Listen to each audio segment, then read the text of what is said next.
hearings of individuals desiring to address the board. Nicole or anybody else, do you know if we got any things mailed in or that need to be read down later?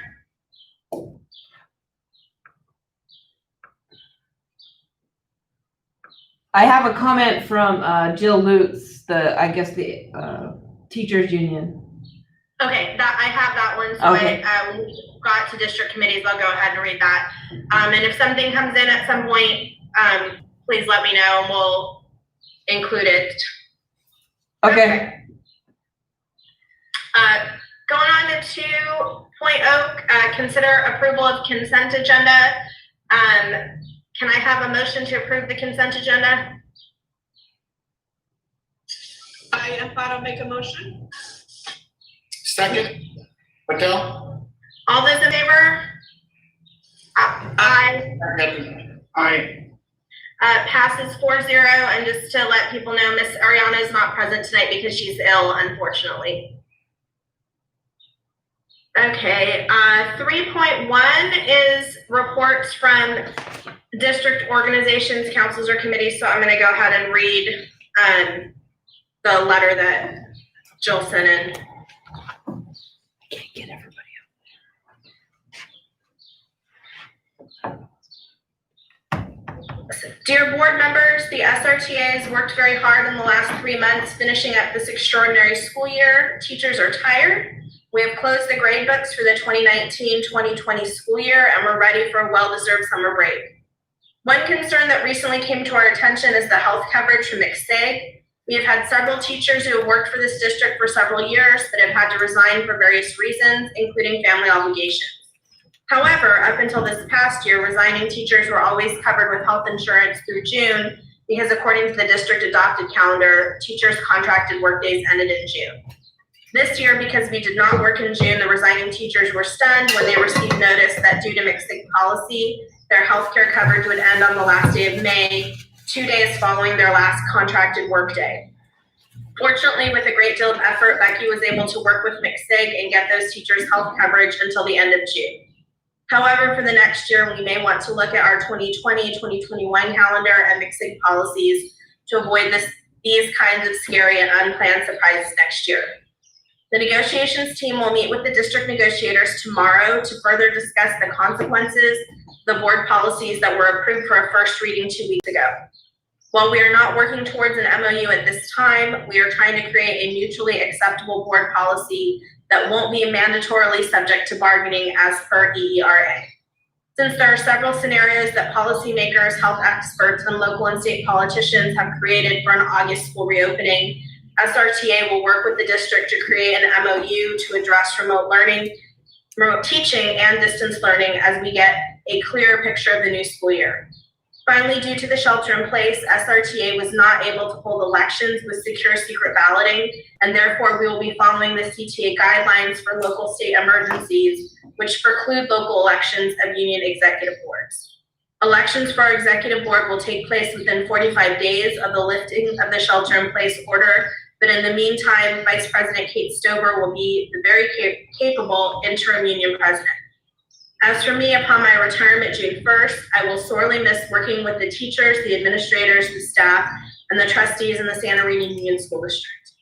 Working in this district has been a true pleasure and has fostered a deep sense of achievement. I am profoundly grateful for the opportunity to have dedicated my career to serving the students and families of the Santa Rita School District, and I thank you from the bottom of my heart for welcoming me into the Santa Rita family for these last nearly 3 decades. With best and fond regards, Jill Lutz, President, SRTA.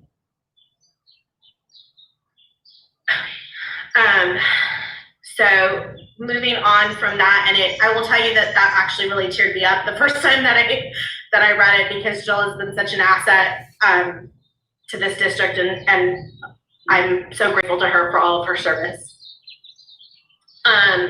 So I'm going to go on to 3.2, reports from school principals, directors, and department staff and chief business officer. And Tim, I'm going to ask you to tell people the order in which to present, please. Thank you.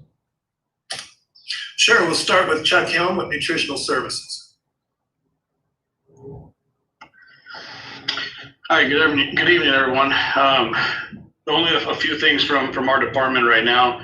We're ready for last day of school. Obviously, we're going to continue serving, but we will not be serving on May 29th. We sent out a flyer today to all the families. Our 10-month employees will be able to get that day off. We're going to serve their Friday meals all on Thursday, and then gear up and get ready to get back at it on Monday, June 1st. I received another quote today for the food service vehicle for the grant award. So we should be ready to go for all those. And the one thing that's going to be tricky is getting the barbecue trailer purchased and delivered in time before July 1st, but we have until September. I know I'm trying to get it done in this fiscal year, but just with the amount of time it takes to build one of those things, it may take a little longer. I've heard a lot of everybody, all of you have all commended our staff, but I haven't done so myself publicly, so I wanted to do that now. They've been amazing, been there since day one, and I can't say enough how proud I am of them for stepping up and always being available and working hard. And then lastly, I did want to share some tragic news for one of our employees in our department, Laura Adeguin, the food service lead at La Jolla. Her son passed away this past weekend. What? So I've been in contact with her and her family. I went to visit her yesterday, and services should be next week, June 5th, June 6th in that area. And I'll share that, more information as I receive it.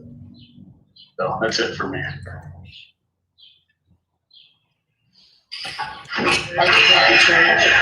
Questions? Tim, I have first of all, regarding Chuck, I just want to say phenomenal job of providing great food. I'm getting positive comments from parents regarding the choices that they're getting. Second of all, I want to make sure that as a board, we're really behind making sure our students are fed, especially during the summer months. So I was wanting to maybe ask Tim, what are we looking at in terms of summer and providing food for our students in our community? Yeah, Chuck, you can handle that. Chuck's been all over, so. Yeah, for us, nothing changes starting next Monday. We're gonna be continuing to provide the exact same service that we're doing now. There was a suggestion, Chuck, somewhere where we might go to 2 days or 3 days a week. I personally think I would rather support a 5-day, distribution. Hunger knows no day off, so if we can get those 5 days rather than shrinking it. I know other districts have went to 2 days a week. I didn't appreciate that. I think if we're financially capable of doing it, I think it's the right thing to do continue 5 days a week. Our community is long in terms of need, so whatever we can do to help out, Thank you. Yeah, and I feel the same way. At this time, we don't have any plans of going to less than 5 days a week. What we have been able to do, because obviously that puts a little bit of a burden on our staff, but okay, come here, Cole. Sorry. Obviously it puts a little burden on our staff, but what we've been able to do is have them prep Mondays and Tuesdays and sometimes Wednesdays, depending on the menu. And then all they will do is come in to serve on the other days. So we're definitely alleviating some of their frontline work. But I feel the same way. We will be the only district that I know of within the 4 districts that will be serving 5 days a week. And personally, I think there's something to be said about that.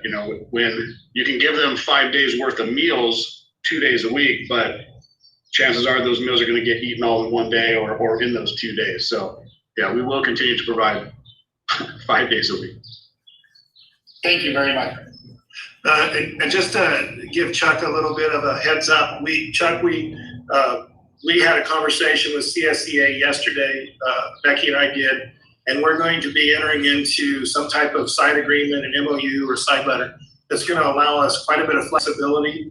And so if that's the case, then we will have some relief, for you potentially, within a few weeks after we get into the summer, so we can make sure we don't stress out our food service workers. Yeah, that'd be great. We'll definitely sit down and talk about that for June. The first 2 weeks of June definitely will be we should be just fine. Once we get past that, depending on our numbers, we may need some more extra help. Okay, well, Becky and I will be in touch. Excellent, thank you. Thank you, sir. Victor Sandoval, would you take it, please?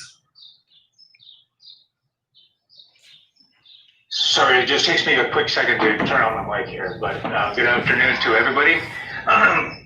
I just want to kind of mention about maybe 3 items that are kind of going on with my department right now.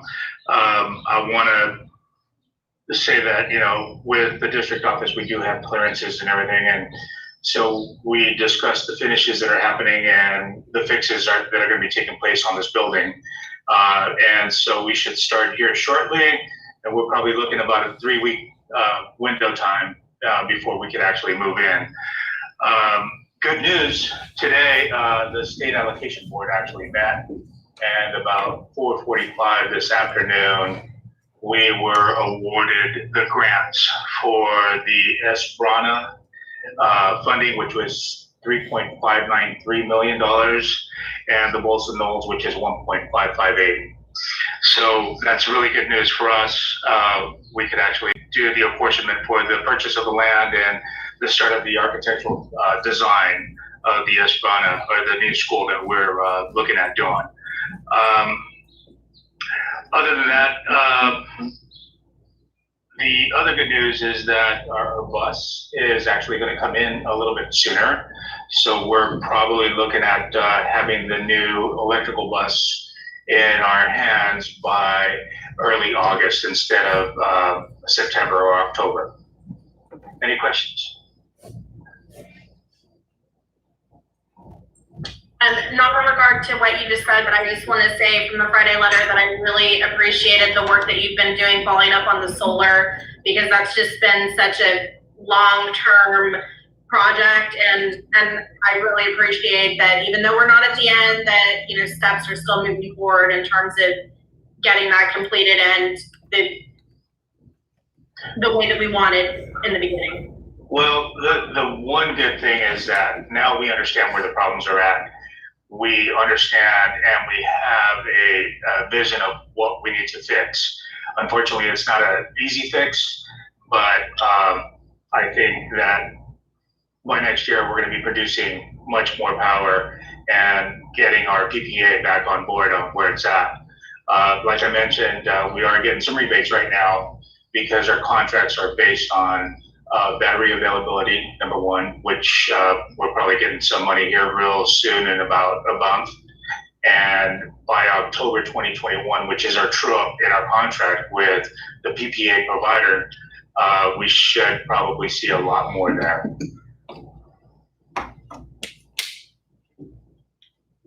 Thank you, I really appreciate it.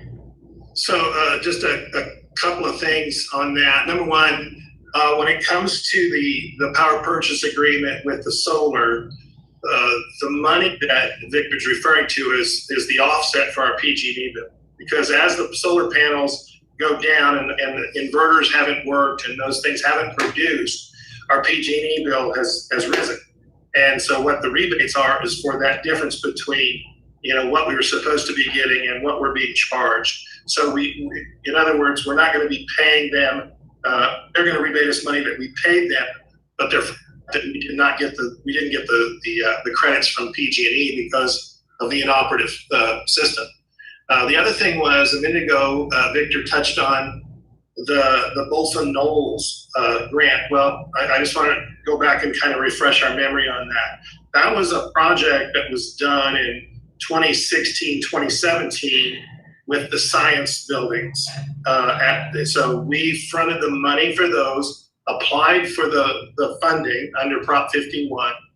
Were awarded the grant, but they didn't, or were awarded the grant, then Prop 51 was passed. And now that's a reimbursement for that $2.8 million that we put into it. So it's about a 50, 60%, we had to put up 40%, the state's putting up 60%.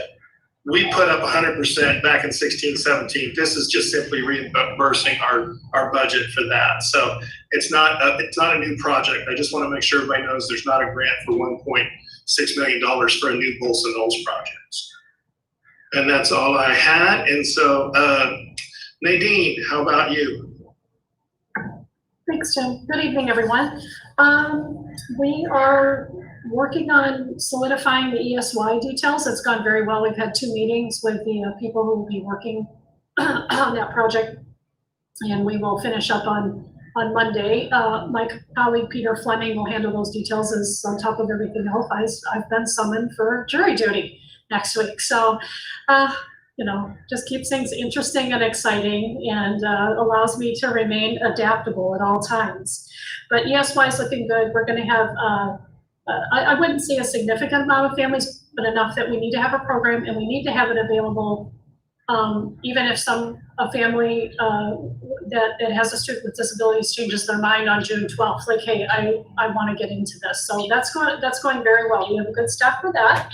We are continuing to wrap up IEPs, believe it or not. So that time from March 23rd, when we returned from spring break, but we're under school closure for students through March 31st, there were many, many, many IEPs scheduled over this time. So we're still doing a little bit catch up. I've got one more IEP tomorrow, as well as we're doing some last minute requests from families who are either having to relocate or move and have asked us to come in and do an amendment and just make sure IEP is straight and narrow and ready to go. And we're happy to do that for them. As a matter of fact, I got a request at 2:30 for an IEP to start at 3 o'clock today. And I said, yes, absolutely. I will sit in on that. So we're doing the best that we can for our students with disabilities who have these IEPs to make sure they're as clean and as compliant as possible.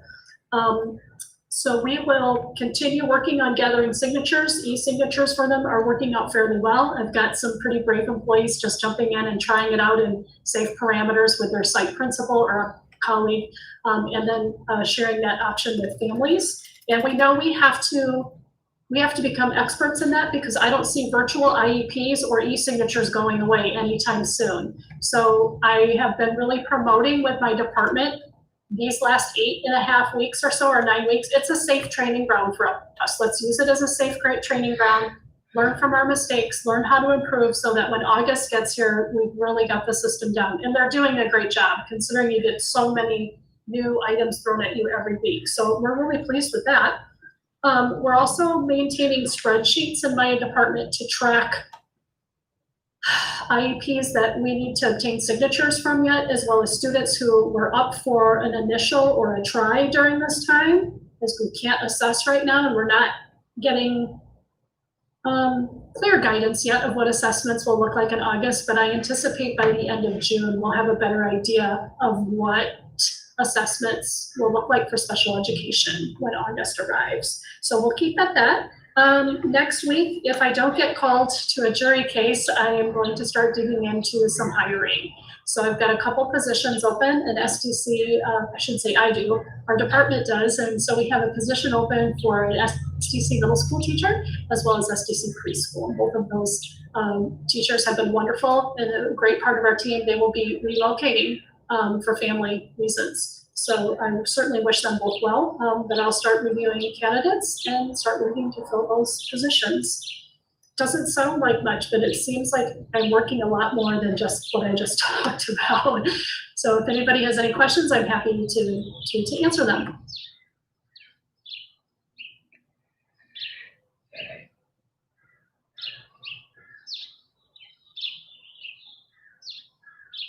Okay, thank you, Nadine. Becky, why don't you go ahead and go? Okay, thank you. So a couple of things that I wanted to share have been mentioned. I'll just add on a little bit.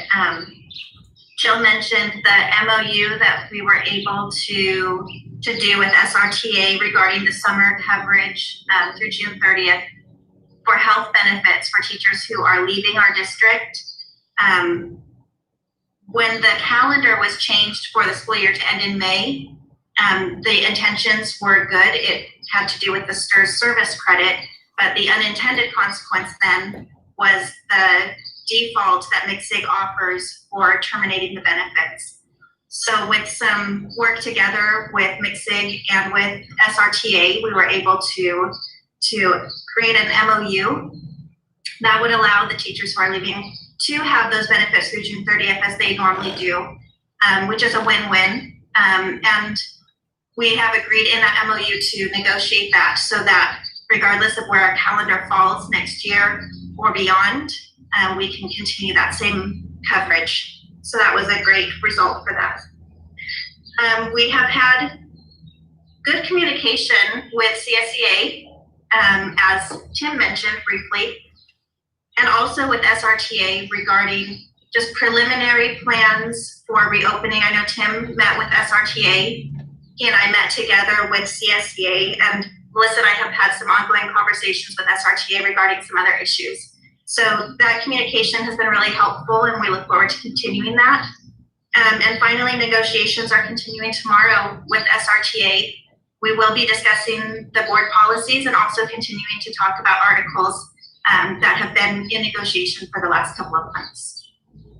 Do you have any questions?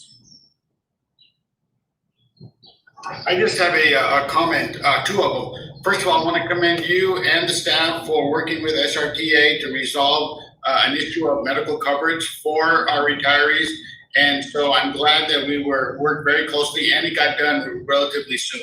So I know a lot of people must have got into it and really got together to work on it and get it fixed. So thank you for helping get that done. Second thing is, I'm glad to hear that, you know, our both groups, our CSEA and certificated, are working positively, and there's an open line of communication. You know, we're going to have to make some difficult choices coming up due to budget cuts, etc. But I want to make sure that, you know, we have an open line, great communication, great platform, and a level of trust, so we can weather whatever storm we are going to face. So I just want to commend you and the effort you're making to build those ties with both groups. Thank you. Thank you. Okay, thank you, Becky. Rosa, go ahead. Good afternoon, everyone. So I do have some updates. I know that I provided you a lot of information on the Friday letter, and during that time I didn't have the LCFF calculator ready yet because it was not out for none of the districts. So it came out this week, and I was able to update all of our numbers or P2 or attendance or unduplicated count, and I was able to get a more updated numbers when it comes to our revenue. And as you know, based on the May revised budget, they did talk about a 10% reduction in LCFF funding. So when we put all these numbers together and put in our attendance and all this together, and what does that mean for our district, we're looking at a $3.1 million on revenue reduction for LCFF funding for the fiscal year 2020-2021. So I've been working a lot with all of our departments. I work with, with Chuck, Nadine, Melissa, and Becky, and Victor, and Elia from preschool, and pretty much with everyone. We were focusing on how can we be more efficient with our funding for the rest of this fiscal year and going forward to the next fiscal year. We were really focusing on maintaining the services that we currently have in the classrooms, but also focusing on only essential expenses. So I'm happy to say that we were able to identify some savings for this year and some efficiency as well going forward for next year. And you're gonna see that on the next budget report, which is the July 1st budget. That's gonna be available in our website by June 5th. And my next budget presentation is gonna be on June 10th.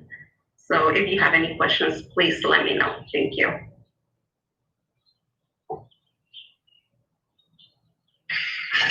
Thank you, Rosa. I want to echo what Rosa, I had a budget meeting with her and Melissa and Becky, and then I followed up with Nadine as well. I haven't had a chance to talk to Victor and Chuck yet, but when I got there, they gave me a report on what they had, done and what they recommended, and I agreed with everything. There was nothing in there that I could find that I had any concerns over.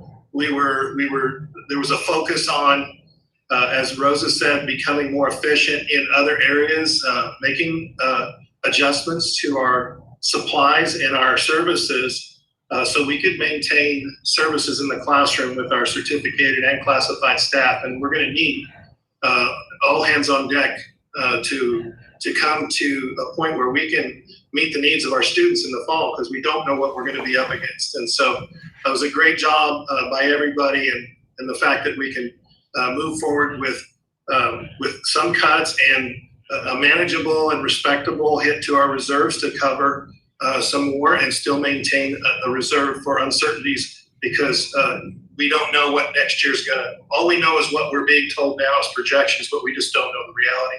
But I feel like the budget, after what the cabinet and Rosa did, is in tremendous shape for us to meet any of the uncertainties that are gonna come our way in October and January when they readjust revenues. So thank you, everybody, and that's all I had. And then Melissa, take it away. Good evening.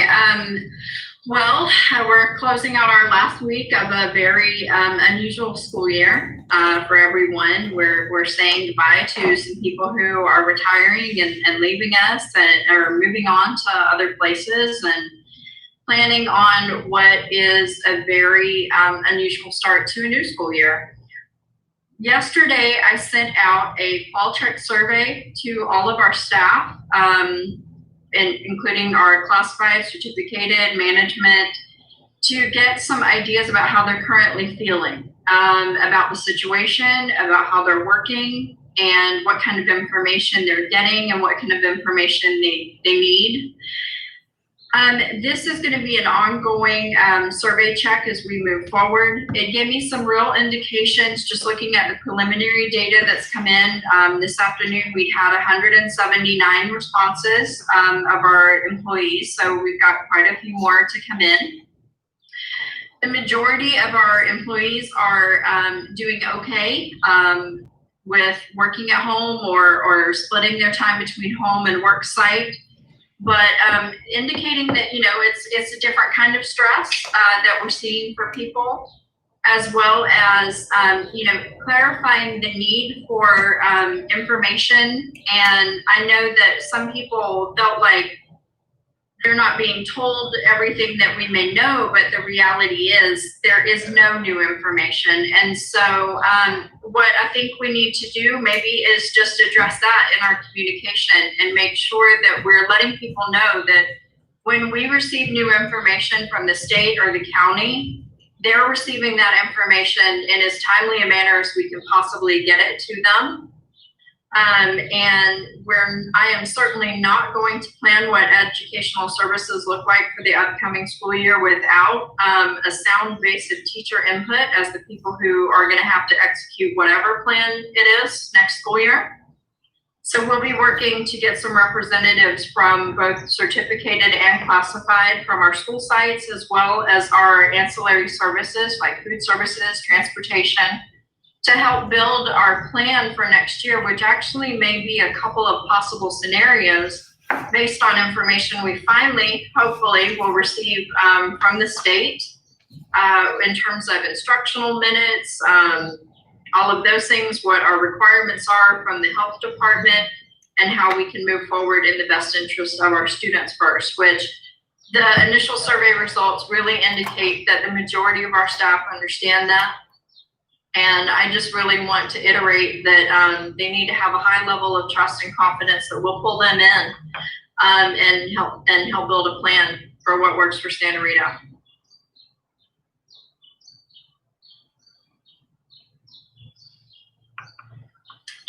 Any questions or comments from the board? Well, you know me, I'm gonna have a comment. Melissa, first of all, thank you for everything you're doing, to working with teachers. This was dropped on us, you know, and two, just hammered into us, and we had to get ready within a week or two, you know, to go online learning. My question is regardless of the scenario that's gonna happen in fall, what are we doing to make sure that we're training teachers? Are we gonna offer PD? Maybe a week of PD, have them scattered, maintain social distancing. But I want to make sure that, you know, if we have to provide extra funding, whatever it may be, but what are we doing to prepare them, like a little boot camp, if you will, use their various software, get comfortable with the online learning, more in-depth learning of different applications, if you will. What are we doing to prep? No matter what the scenario, there'll be some amount of online learning, so what do you think? Well, currently, we still have quite a few of our teachers taking advantage of the current PD that's available to them through this year. And then we'll roll that over to the start of the next school year. We'll make sure that they have access to the full menu of options that include any learning applications we're going to use, all of the Google Suite tools that we have, any possible tools that are identified by our committee that we'll put together that, teachers may need access to different kinds of webcams if they're doing some kind of remote learning or a split hybrid kind of model, things like that, so that we can identify not only the equipment, but the software and the training that would be necessary for it, so that we can get those readily built into our training module. It's worked for us this year. We've had very positive feedback from SRTA about teachers having the flexibility to choose the PD that is appropriate for them at their level. So that if I have somebody who's a beginner, we have something for them. Someone who's an expert at the same tool isn't having to sit through a beginner module. They can go straight to the level that they need, and continuing to cycle those in as we move forward, knowing that next year may look, at the very least, somewhat different than a normal school year. Yeah, I agree. I think teachers are having a sense of fear of the unknown. And that's not something that happens in the educational system. It's more or less set year by year by year. So I think this is creating a lot of animosity because of lack of knowing. So whatever we can do to prepare them, regardless of whatever scenario occurred, more forward thinking we can do there, I think will help us from that end.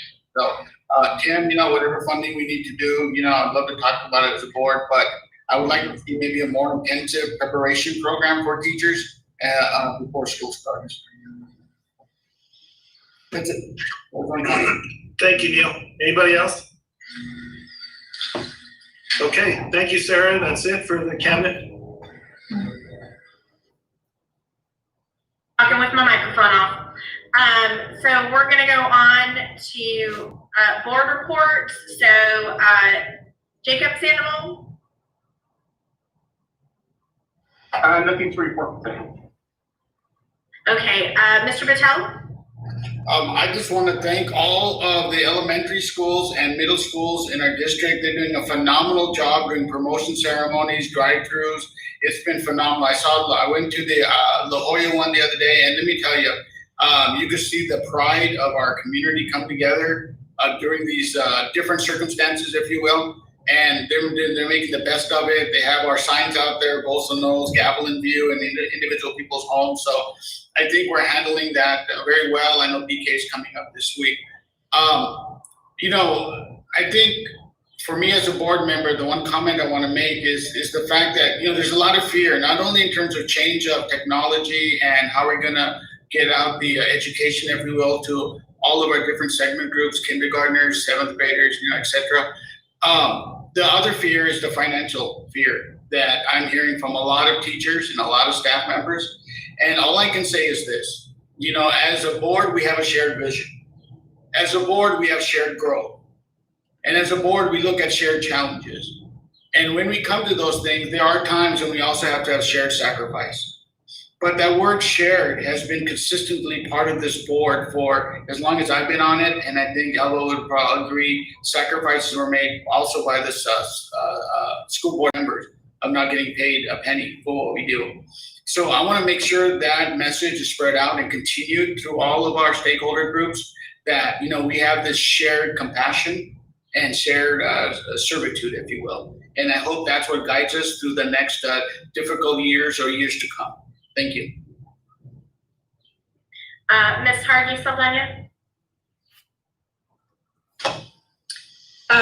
Yeah, ditto, Mr. Patel. Great. As a new member, a lot, and as a new member and in this situation, it's been overwhelming, and and being able to see all aspects, because I too am a teacher and stuff. I do want to say that I appreciate that you guys are offering those online learnings that teachers can continue to use and at all levels of learning for them, you know, whether you're an expert or novice to it. So thank you for that. New Republic is on my running route in the mornings, and I get to see them distribute food, and they're out there early. We had a couple of times I've seen, I mean, the line of cars picking up the food. It's, you know, and I'm just jogging through, and I see quite a few cars going through. So thank you for the food services and all the great services. I'm imagining it's happening at all the school sites.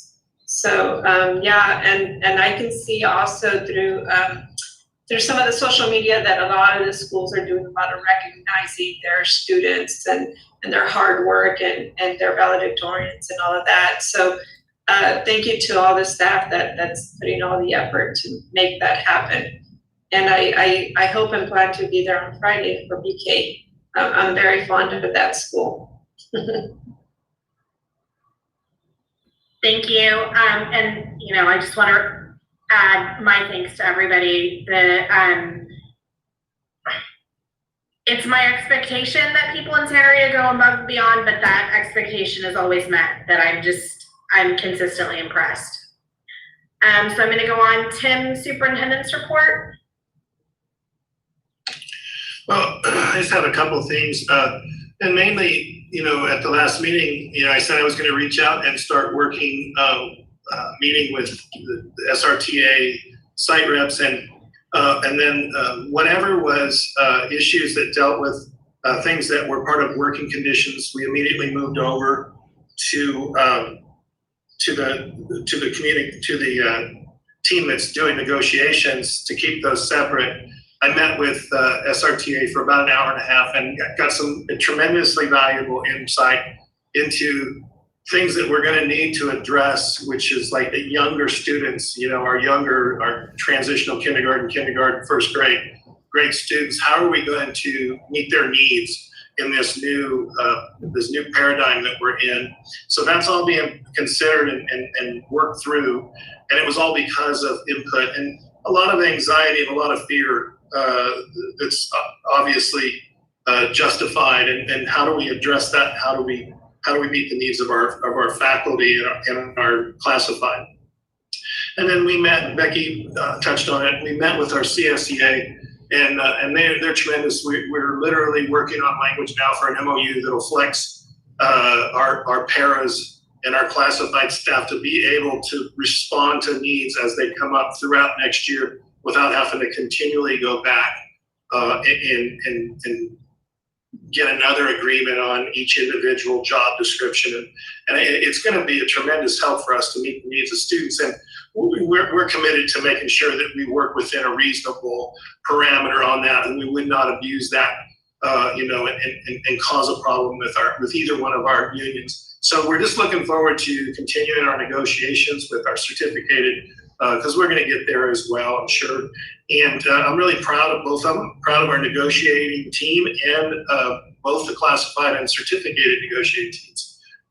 It's just been a very positive experience on both of them. So we look forward to continue to work with them. And as Neil said, we really are at a point where we have to start talking about, you know, a shared burden on this thing. We're doing everything we can to maintain our staffing and keep that at the same level as this year, and we're going to continue to work towards that. And we're just going to wait and see whatever the future holds and adjust to it as we get there. So I just want to thank everybody that's been working so hard to try to, you have to deal with the business side of it, and then we'll get the educational side fixed as well. So thank you. That's all I have. Thank you. 3.5 is receive hearings of individuals that desiring to address the board on non-agenda items. At this point, last chance, any other non-agenda items? There are no other comments tonight. Thank you, I appreciate it. Okay, so we're gonna go on business 4.1, consider approval of interfund borrowing resolution 0.20.05.41. Hi, everyone. So that's my item, and I pretty much give you a little bit of background on the Friday news. This is pretty much to authorize interfund borrowing, and in case we don't get our apportionments on time. So this is one of the items that was part of the May revise or June apportionment for this year, 2019-20. It's gonna be pretty much a deferral, and what that means is pretty much a late apportionment. We're gonna get our cash late. And based on the May revised information, we also expecting deferrals for April, May, and June for the next fiscal year. So this is pretty much gonna allow the district to borrow cash from our reserves in case that we need to support the cafeteria fund or the child development fund if they run out of cash. So if this happens, just so you know, you're not gonna see it on the budget reports because the budget is different from the cash. But if this happens, if we have the need to borrow cash to support other funds, I would let you know for sure, and I would let you know the amount, and we can also keeping track of that cash in our cash form. Please let me know if you have any questions in regards to this. Motion to approve? Second, Alfaro? All those in favor? Aye. Aye. Passes 4-0. Rosa, thank you. Thank you. So going on to 4.2, approve a 1-year renewal agreement with Titan School Solutions for a point of service program and services related to the school nutrition program at each site for a cost not to exceed $9,370. Yeah, so this is another annual renewal. We do it every year. This is the third year with Titan, and they haven't increased their prices yet. So definitely recommend we continue to use them. They're always improving their product and adding services. Any questions? A motion to approve 4.2.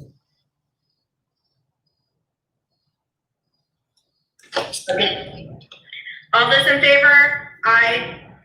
Aye. Aye. Passes 4-0.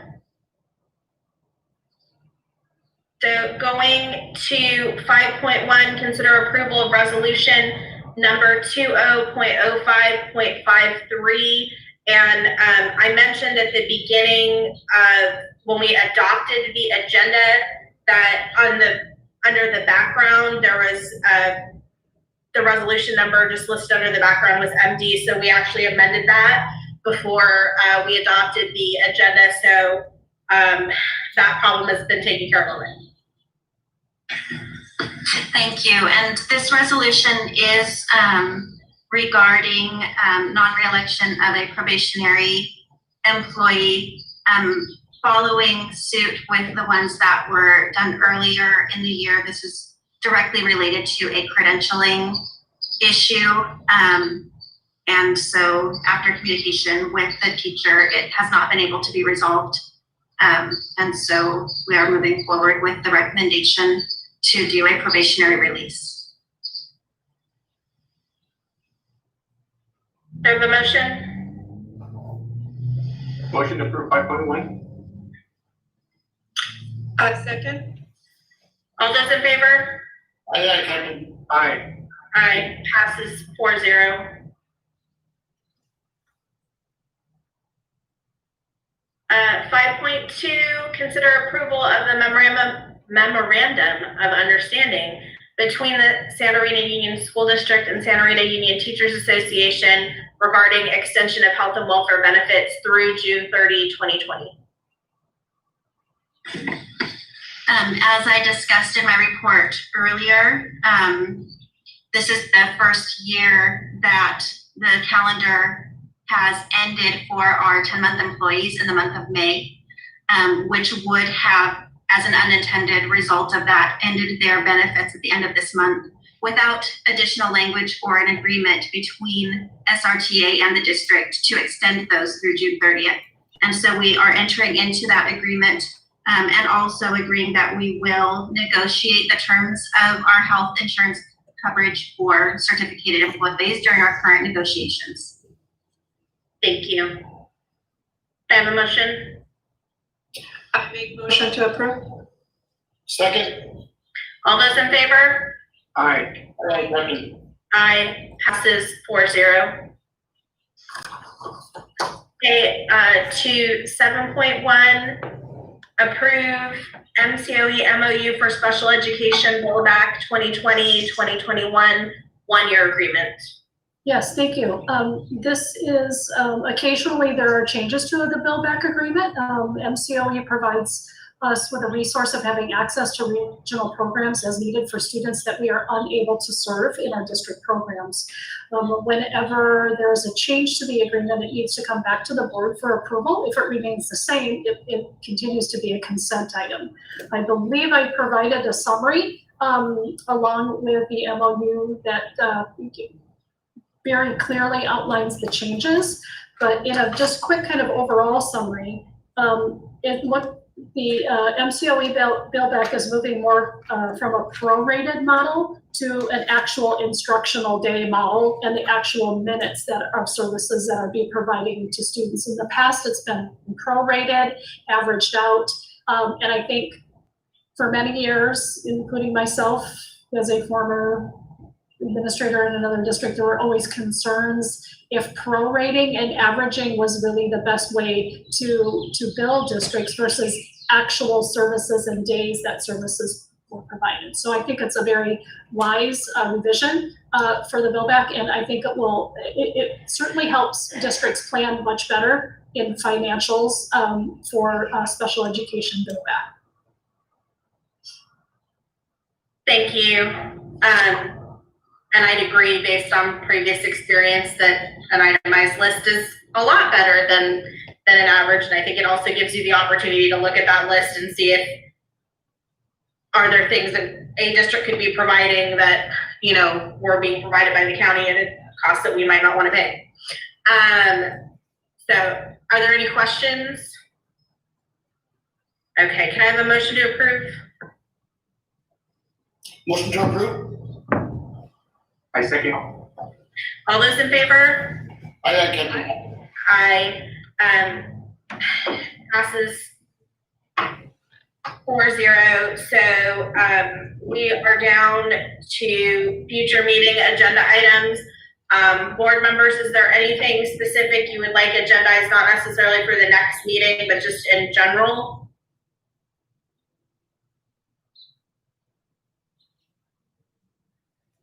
Sarah, I just have one. Can we look at capacity? Can we revisit that in terms of a district and site level? Yeah, I think that's reasonable. I know we're going to be in weird circumstances in the fall, so this may not be numbers that we're using for this year, but just in the future going forward in terms of what we can or cannot do with the facilities that we have. I think it's worth exploring. Yeah, I just have a feeling that with the uncertainty of the virus and a lot of parents being protective, they might not want to send students. So and how will they be counted? Other parents might not just, go along with filling out paperwork or, just completely disconnecting. So that's what I'm worried about as well is, so make sure we have capacity to build as well as making sure we can make contact, with all the existing ones. Thank you. No problem. And Neil, if you could just connect with Tim and Melissa on specific questions that you have, because capacity is a huge category. So what the subcategories are that, that we're talking about. Thank you. Thank you. Yeah, Neil, if you could just text us or email us those. I know Melissa is working on a survey for parents, so anything that we could get from you that we would be able to formulate, our questions. And we have standardized questions, but we can tweak them. So anything you have that we can put in that, get some feedback. Yeah, I just wanted to know, at each site, how much more capacity do we have at each grade level, or how much space do we have in terms of classrooms to build out, if we had to? We can give you those numbers based on our current enrollment, but like you said, we won't know until August, what we're really up against. We can do outreach and things like that, but that's needing to see. Did you have something? No, I just wanted to let Mr. Patel know, just because he asked the question, our interdistrict transfer requests to come in have not lessened. We're all up to date, Juanita and I, am working on those. We have seen no downturn in the request for interdistrict transfers to come to Santa Rita Union School District.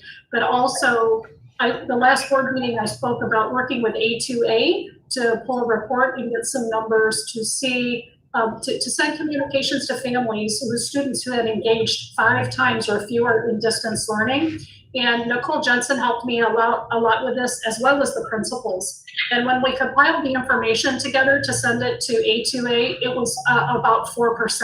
Only 4% of our total enrollment of students had engaged 5 times or less in distance learning. So I think, in terms of capacity, I think we're going to see our numbers there, but capacity, I agree with Tim, it's going to be tricky, like capacity in terms of who's going to come in and who wants to do a blended model and who wants distance learning. But I should have reported that. Thank you. Well, thank you very much. It's a concern to me, making sure that the students are logging on, and I think the last 2 months have been a great data field that we can look at towards the future in terms of why they didn't engage, who didn't engage, what issues did they have. So whatever we can do over the summer to maximize that, that was just an idea. Thank you. All right, any last questions or concerns? Okay, so we're gonna adjourn for the evening, and our next scheduled board meeting is June 10th. So thank you to everybody. Thank you. Good night. Thank you. Vaya con Dios.